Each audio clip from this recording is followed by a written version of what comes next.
हरे कृष्णा कृष्णा कृष्णा हरे हरे, हरे राम राम राम हरे हरे।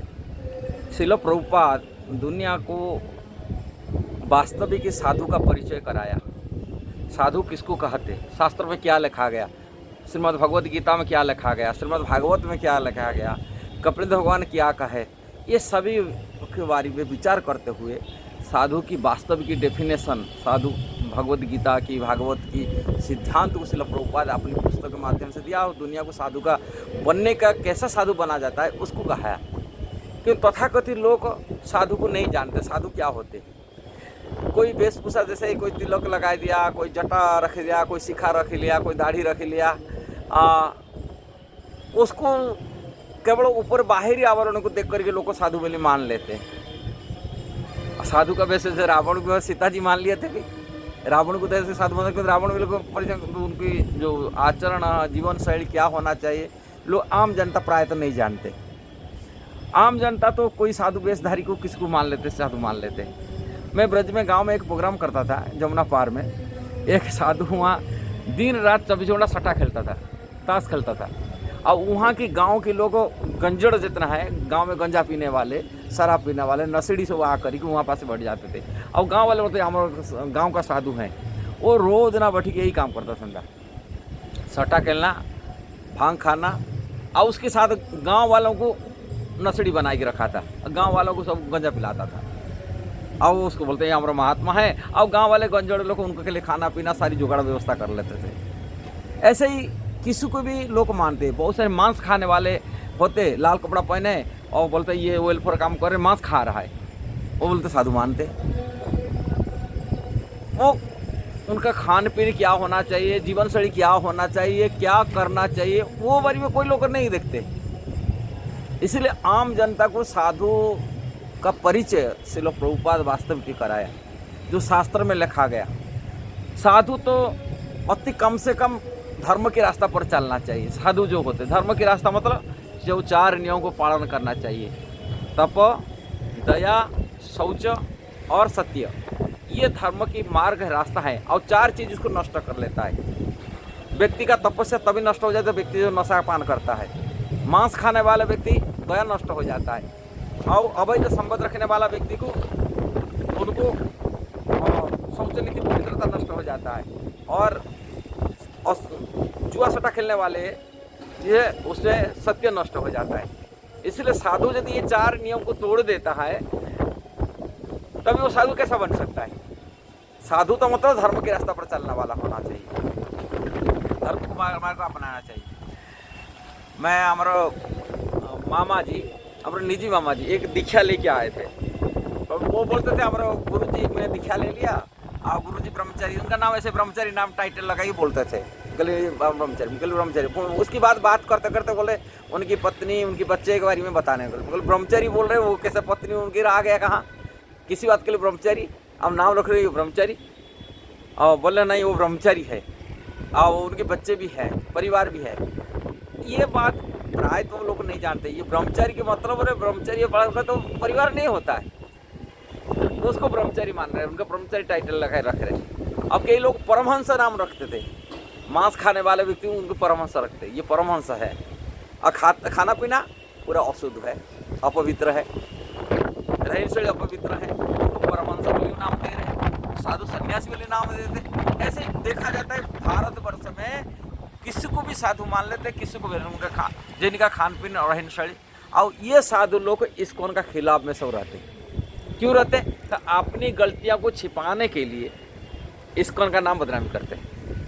अपनी गलतियां को छिपाने के लिए बोलते हैं इस्कॉन ये खराब, ये खराब, ये खराब। क्यों? कहीं इस्कॉन 4 नियम पालन करता है, और 4 नियम को पालन कर लोगों को धर्म के रास्ता मार्ग दिखाता है, भगवान श्री कृष्ण की भक्ति सिखाता है। वो लोग चिढ़ जाते हैं, अरे कृष्ण का भक्ति क्यों सिखा रहे हैं, हम तो देवी माया का भक्ति सिखाने वाले, हम तो बाबा का भक्ति सिखाने के लिए, हम गुरु का भक्ति सिखाने वाले, किंतु उन्होंने कृष्ण भक्ति सिखाने को चिढ़ जाते हैं। इस्कॉन जो करता शास्त्र का सिद्धांत पर चलता है, शास्त्र में जो वर्णन है वही करता है, शास्त्र में का नियम को पालन कराता है, लोगों को शीघ्र सेवा करना, आध्यात्मिक ज्ञान देना, भगवत गीता श्रीमद् भागवत की शिक्षा देना, कलियुग का जुग धर्म हरिनाम को शिक्षा देना, इस्कॉन तो कर रहा है। कौन सा साधु संत हरिनाम कलियुग का जुग धर्म को प्रचार कर रहे हैं? कौन सा साधु संत भगवान श्री कृष्ण की भक्ति सिखा रहे, कौन सा साधु संत 4 नियमों को पालन कर रहे हैं, आप विचार करना चाहिए।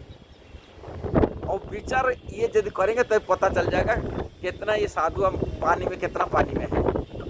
लोग कहना करना भीतर अंतर होता, कथनी करने भीतर अंतर होता, क्योंकि इस्कॉन में भक्त जो कहते हैं और वो करते हैं ना, अपने को दिखावा करने वाला नहीं करते। इसलिए इस्कॉन दुनिया के लिए प्रसिद्ध संस्था है। और वास्तव की यदि जीवन में कल्याण करने के लिए कोई चाहता है, आत्मज्ञान प्राप्ति करने के लिए चाहता है, भगवान श्री कृष्ण संबंध बनाने के लिए चाहता है, तब इस्कॉन में जुड़ जाना चाहिए।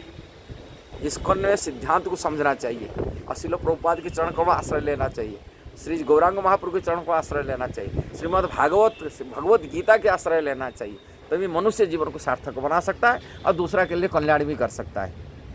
जो अपनी कल्याण नहीं जानता वो दूसरा कल्याण क्या कर सकता है? ऐसा साधु घूम रहे हैं जो अपनी कल्याण भी नहीं जानते क्या अपनी कल्याण कैसा होता है। कोई गलत पंथ में, गलत रास्ता में फंसे हुए, और वो पंथ को मान लेते सही रास्ता, सही पंथ है। कौन सा पंथ है, कैसा पंथ है? शास्त्र को कहा रहा है ऐसे ही रास्ता में जाने के लिए। भगवान गीता में बार साफ साफ कहा है ये संसार बहुत दुखदाई है, कठिन है। हाँ, यदि संसार को पार होने के लिए चाहते हैं और मेरा शरण में आओ, मेरा भक्ति करो। अनित्य असुखम लोकम मिमम प्राप्य भजस्व मां। भगवान को तो ये अनित्य असुख लोक है, अब मेरे को प्राप्ति कर मेरा भजन करो। हाँ, सर्वधर्मान परित्यज्य माम एकम शरण व्रज। सब कुछ छोड़कर मेरा शरण में आओ। जाति धर्म, परिवार धर्म, देश धर्म, माता पिता सेवा करना धर्म, पति पत्नी का धर्म, ये सब प्रकार की देहात्म बुद्धि का धर्म को छोड़ कर के आत्म कल्याण के लिए कृष्ण की सेवा में आ जाओ। ये कृष्ण भगवद गीता की यही सार है। हाँ, सांसारिक धर्म जो निभाने वाले व्यक्ति श्रीमद् भागवत कहते हैं ये गधा जैसा मेहनत करते। धर्म सुनिश्चित पुंस विश्वक्षण कथा न उत्पाद यदि रति श्रम एव ही केवलम। भागवत कहता है केवल श्रम परिश्रम कर रहे हैं। हम बोलते हैं हाँ बहुत नीति नियम पालन करने वाला व्यक्ति है, बहुत अच्छा है, बहुत खाने पीने भी शुद्ध रहता है, लेकिन खाद में शुद्ध रहते यदि कृष्ण भक्ति नहीं कर रहा है, कृष्ण भक्ति प्रति रुचि नहीं हो रहा है, कृष्ण कथा प्रति रुचि नहीं हो रहा है, केवल श्रम कर रहे हैं। कई संस्था है, देखा जाता है कि आध्यात्मिक संस्था के नाम पर है, नीति नियम तो पालन करते किंतु कृष्ण भक्ति नहीं सिखा पाते। कृष्ण भक्ति कृष्ण के शरण आने के लिए नहीं देते। कोई निराकार ब्रह्म, कोई गुरु, कोई बाबा, किसी की शरण में फंसा देते। इसलिए वास्तव की जो शास्त्र में, शास्त्रों के निचोड़ है, वो सारभूत चीज़ है, वो है कृष्ण भक्ति करना और कृष्ण के शरण में जाना, कृष्ण के नाम लेना। जो कृष्ण नाम नहीं ले रहे वो सबसे बड़ा मूर्ख है। कलियुग में नाम मतलब एकमात्र सार, हरे नाम हरे नाम हरे नाम एवं केवलम, कलो नास्ते व नास्ते व नास्ते व गति अन्यथा, दूसरा कोई गति नहीं। कलियुग के ऊपर नाम आधार, कलियुग नाम मतलब कृष्ण के ये नाम है। और इसके अलावा जो भी कोई बाबा का, कोई गुरु का, किसी के नाम जप करने से कलियुग में उद्धार नहीं हो सकता, संसार का कल्याण नहीं कर सकता। इसलिए इस्कॉन में जुड़िए, अपने जीवन को सार्थक बनाएं। यदि ये वीडियो सही लगा जरूर उसको शेयर करना, सब्सक्राइब करना, लाइक कमेंट देना। हरे कृष्णा।